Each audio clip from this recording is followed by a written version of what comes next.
Good evening class 10th। हम लोग अपने प्रकाश के दूसरे लेक्चर के संग आज हम लोग आगे बढ़ रहे हैं। प्रकाश का दूसरा लेक्चर हम लोग शुरू करेंगे। जो हमारा मेन टॉपिक है जिसको हम कवर करेंगे वो है परावर्तन। अब आप परावर्तन के बारे में जानते हैं, डेली लाइफ में ये घटना होती है आपके संग। मान लीजिए आप लोग डेली शीशा देखते हैं। शीशा देख के आप लोग सस्ते तो होंगे भैया, किसी ना किसी के लिए सस्ते होंगे, किसके लिए आप समझ लीजिए, उससे मेरा कोई लेना लाता नहीं। तो आप लोग जब भी सस्ते हैं तो क्या होता है, शीशा देखते हैं।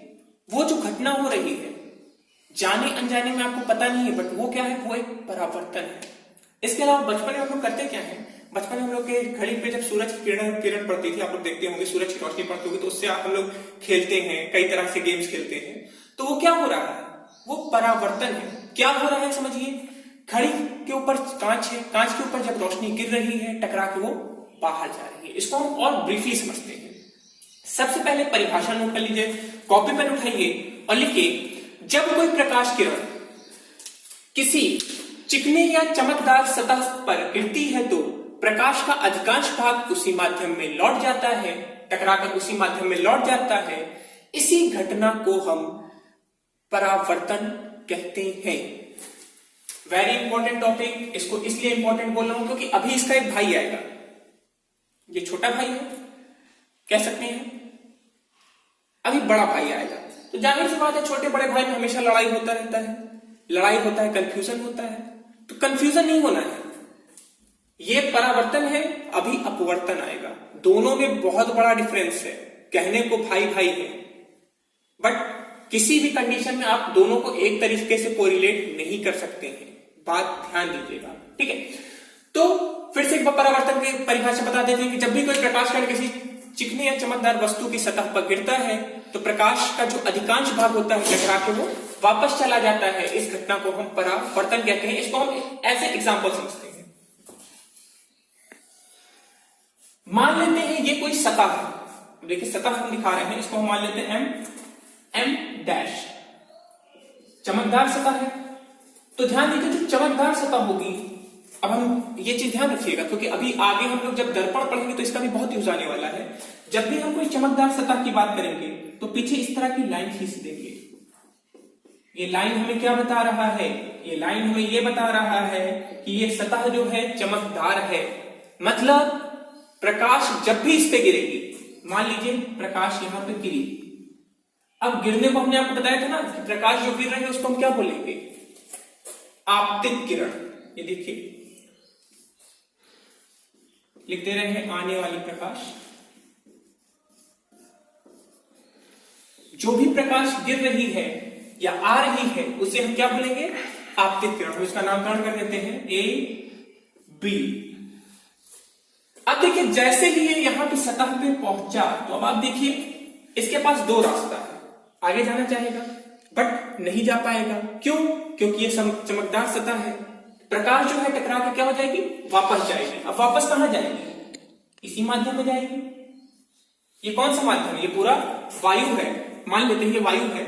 तो यहां पे क्या हुआ, जिस माध्यम में था प्रकाश उसी माध्यम में रह गया, दूसरे माध्यम में नहीं जा पाया। ठीक है, तो इसको हम नाम दे देते हैं बी सी। अब देखिए यहां पे बीसी क्या है, बीसी जो प्रकाश किरण है वो परावर्तित किरण है। क्यों?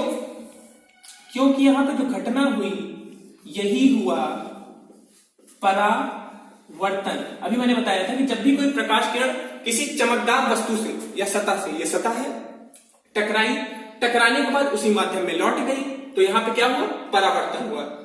और परावर्तन हुआ तो इस किरण का नाम क्या हम देंगे, इस किरण का नाम देखिए देंगे हम परावर्तित किरण। ये जो किरण था इसका नाम था आपतित किरण, उस किरण का नाम क्या है, परावर्तित किरण। ठीक है। अब देखिए यहां पे हमारे पास दो चीजें होंगी। देखिए क्या क्या हो गया, हमने ये हेडिंग डाला है परावर्तक प्रश्न, तो ये जो सतह है इसी को हम परावर्तक प्रश्न बोलेंगे। एम डैश इसके बगल में लिखते जा रहे हैं एम डैश। आपतित किरण, अब यहां पे जगह थोड़ा कम है, हम इसके बगल में इधर लिख देते हैं। आपतित किरण क्या है, ए और बी। परावर्तित किरण क्या है, बी और सी। इसने अपना रूप बदल लिया, ये ऐसे जा रही थी, अपना रास्ता इसने बदल लिया, जो किरण रास्ता बदल ली है उसी को हम बोलेंगे परावर्तित किरण। अब इस बिंदु की बात करेंगे, बिंदु आपको दिख रहा है, ये बिंदु कहां, जहां पे आपतित किरण परावर्तित किरण बन गई, आपतन बिंदु कहेंगे उसको बी। क्या होता है आपतन बिंदु, याद करिए याद करिए। अभी मैंने आपको बताया कि जिस बिंदु पर आपतित किरण किस में बदल जाए, परावर्तित किरण में बदल जाए, उस बिंदु को हम क्या बोलेंगे, आपतन बिंदु। अभिलंब, अब देखिए अभिलंब यहां पे भी मैंने नहीं बनाया, अभिलंब क्या होगा, ये सतह है, इस पे एक लंब डाल दें या 90 डिग्री पे एक सीधी रेखा खींच दें। ध्यान दीजिए ये रेखा आभासी होती है, बट इसका बहुत अधिक उपयोग होता है। अभी उपयोग आपको बताया जाएगा, अभी उपयोग हमारे सामने आने वाला है, बट अभी ये बस ध्यान दीजिए कि सतह के 90 डिग्री लंब पे या 90 डिग्री पे एक सीधी सी आभासी रेखा जो हमने खींचा, उसी को हम क्या बोलेंगे, अभिलंब। इसको हम मान लेते हैं एक्स एक्स डैश, ठीक है। अब अगला जो है चीज है वो है आपतन कोण, परावर्तन कोण। कोण तो आप समझ गए, दो रेखाओं, आप लोग पढ़े होंगे ना आपतन कोण परावर्तन कोण, मैथ्स में पढ़े होंगे कि दो रेखाओं के बीच में जो भी अंश होता है, जो जितनी भी दूरी होती है, उसी को हम क्या बोलते हैं, कोण। तो अब देखिए किसके किसके बीच में आपतन कोण होगा, आपतित किरण और अभिलंब। आपतित किरण और अभिलंब के बीच में जो कोण होगा, इसको हम नाम देते हैं आई, एंगल आई। तो आपतन कोण क्या है, एंगल आई। कौन सा कोण, आपतित किरण और अभिलंब के बीच में जो कोण होगा उसी को हम क्या बोलेंगे, आपतन कोण। और यहां पे आ जाते हैं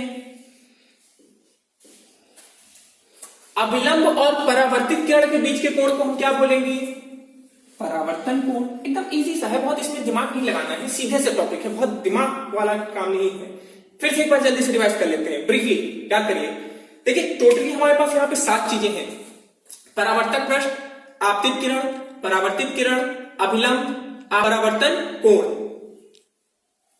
तो हम कहां तक पहुंचे थे, परावर्तित किरण, उसके बाद हमारा अगला क्या है, आपतन बिंदु, अभिलंब, आपतन कोण और परावर्तन कोण। एकदम नॉर्मल सी चीजें हैं। जिस सतह पे प्रकाश किरण गिरेगी उसे हम परावर्तक पृष्ठ बोलेंगे, जो किरण आके गिर रही है उसको हम आपतित किरण बोलेंगे, जो किरण टकरा के वापस जा रही है उसे हम परावर्तित किरण बोलेंगे, जिस बिंदु पे आपतित किरण परावर्तित किरण बन रही है उसे हम आपतन बिंदु बोलेंगे। आपतन बिंदु से सतह के लंब पे, ध्यान दीजिए आपतन बिंदु से ये लंब रहेगा, आपतन बिंदु से 90 डिग्री पे जो एक हम आभासी रेखा खींचेंगे उसे हम बोलेंगे अभिलंब। और अभिलंब का क्या यूज है, अभिलंब के ही कारण हम आपतन कोण और परावर्तन कोण निकाल सकते हैं। अभिलंब नहीं होता, क्योंकि यही कारण है अभिलंब का आवश्यकता पड़ी। अभिलंब नहीं होता तो हमारे पास ना आपतन कोण होता और ना हमारे पास परावर्तन कोण होता। सो आपतित किरण और अभिलंब के बीच के कोण को हम आपतन कोण बोलेंगे, अभिलंब और परावर्तित किरण के बीच के कोण को हम परावर्तन कोण बोलेंगे। अब हम लोग जो आगे नेक्स्ट चीज पढ़ने वाले हैं, ध्यान दीजिए बोर्ड के पॉइंट ऑफ व्यू से भी ये जो नियम है परावर्तन का नियम, ये इंपॉर्टेंट रहेगा। जरूरी नहीं कि आपको ये एज ए इसी तरह क्वेश्चन पूछा जाए कि परावर्तन का नियम, दोनों नियम बताइए। आपसे हो सकता है पूछ लिया जाए कि परावर्तन का प्रथम नियम बताइए, या हो सकता है इस तरह पूछ ले कि परावर्तन का द्वितीय।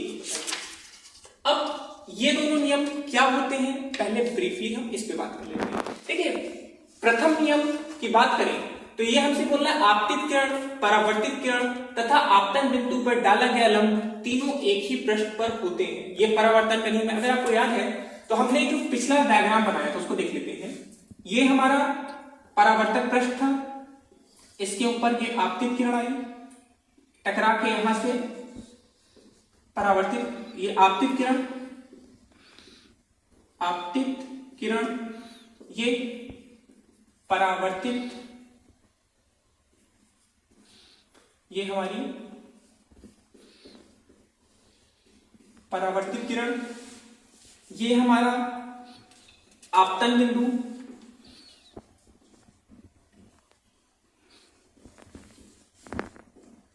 आपतन बिंदु, और यहां से जो लंब खींची गई ये हमारा अभिलंब। तो ये पहला नियम जो है ये हमको इसी चीज से अवगत करवा रहा है कि आपतित किरण, परावर्तित किरण तथा आपतन बिंदु पर डाला गया लंब, ये जो लंब डाला गया तीन के तीनों एक ही पृष्ठ पर या एक ही सतह पर होंगे। ठीक है, ये हमारा जो है ये हमारा परावर्तन का पहला नियम है। दूसरा नियम एकदम हलवा है। हलवा खाए हैं? आज मम्मी हलवा बना रही थी लेकिन मैं खा नहीं पाया क्योंकि मीठा ज्यादा हो गया था।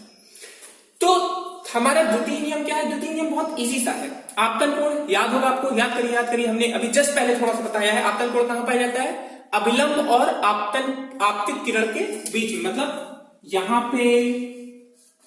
और परावर्तन कोण कहां होता है? परावर्तित किरण और अभिलंब के बीच में। तो द्वितीय नियम एकदम आसान सा है, हमसे सीधे कह रहा है कि आपतन कोण सदैव परावर्तन कोण के, अगर हम इसको इस तरह लिख सकते हैं, आपतन कोण सदैव परावर्तन कोण के बराबर होगा। ये दो नियम जो है हमारे, ये दो के दोनों हमारे परावर्तन के नियम है। बोर्ड के पॉइंट ऑफ व्यू से 2 नंबर का क्वेश्चन ये आया है, आ सकता है। ठीक है, अब एक छोटा सा न्यूमेरिकल ले लेते हैं। छोटा सा न्यूमेरिकल, बहुत बड़ा क्वेश्चन नहीं है। एक छोटा सा न्यूमेरिकल यहां पे चलते हैं, आज का लेक्चर खत्म करते हैं। बहुत आप लोग को मैं परेशान कर दिया। तो एक छोटा सा न्यूमेरिकल क्या है? ये आपके घर का शीशा है जिसको देख के आप कभी कभी सज लेते हैं। अच्छा, रोज कोई बात नहीं, सजा करके नहाया मत किया करें, ऐसे ही बाल झाड़ लिया करें। एक प्रकाश किरण आई, टकराई यहां पे और यहां से चली गई। ठीक है, अब हमसे ये कहा जा रहा है कि अभिलंब और आपतित किरण के बीच में जो कोण है वो है 45 डिग्री। क्या है? 45 डिग्री। हमसे पूछा जा रहा है परावर्तन कोण कितना होगा। ठीक है, ये क्वेश्चन एक बार बहुविकल्पी प्रश्न में आ चुका है, ध्यान दीजिए। तो जाहिर सी बात है हम अपने द्वितीय नियम को याद करेंगे। द्वितीय नियम हमारा क्या था? आपतन कोण सदैव परावर्तन कोण के बराबर होता है। मतलब आपतन कोण अगर कितना है? आपतन कोण हमारे पास है 45 डिग्री, तो हमारा परावर्तन कोण भी क्या हो जाएगा? 45 डिग्री। ध्यान दीजिए, जरूरी नहीं कि 45 डिग्री हो। मान लीजिए हमने इसको कर दिया होता 70 डिग्री, मान लीजिए, फिलहाल होगा नहीं क्योंकि एंगल इतना ज्यादा नहीं पड़ सकता है, बट मान भी सकते हैं।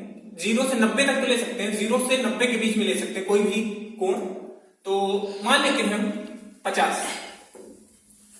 तो अगर ये 50 होगा तो ये भी क्या हो जाएगा? 50 हो जाएगा। वेल, होप करते हैं कि आज जो भी मैंने पढ़ाया है, जो भी आपको समझाया है, वो आप लोग समझे होंगे। कमेंट करिए, व्हाट्सएप ग्रुप पे हमको मैसेज करिए अगर कोई दिक्कत आ रही हो। वेल, आज हम लोग का सेकंड लेक्चर यहीं पे फिनिश हो रहा है।